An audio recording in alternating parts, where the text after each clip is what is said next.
আমাকে বোকা পেয়েছিস নাকি? হ্যাঁ, তুই বাড়িতে গেলে আর ফিরে আসবি না।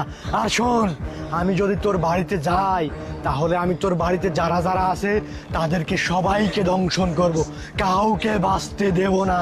তুই এইখানেই দাঁড়িয়ে থেকে তোর ভাবিকে ডেকে নিয়ে আয়। কিভাবে আনবি আমি জানি না। আচ্ছা আচ্ছা, ঠিক আছে, আমি যাবো না।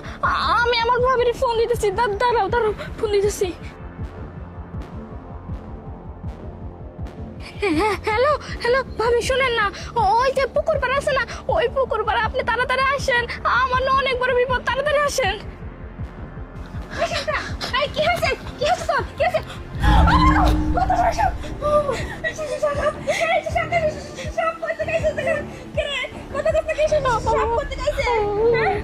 ভাবি হয়েছে কি, আমি ওই যে পুকুরের মধ্যে ডিল মারছি, ওর নাকি গায়ে লাগছে, গায়ে লাগে চামড়া সিল লাগেছে। এখন ও কইতেছে আমার খাইয়া ফেলাইবো। ভাবি কিছু করেন না, আমার তো মনে হয় আপনি আমার বাঁচান ভাবি। ও ছোট মানুষ, ও বুঝতে পারে নাই, না বুঝে ভুল করে আপনার গায়ে মেরে ফেলছেন। ওর ক্ষমা করে দেন, এইবারকার মতো ছেড়ে দেন। ওরে কিছু করেন না, আপনি ছেড়ে দেন। না, তোরে ছাড়া যাইব না। এবার তোদের দুইটারে আমি একসাথে দংশন করবো। তোরা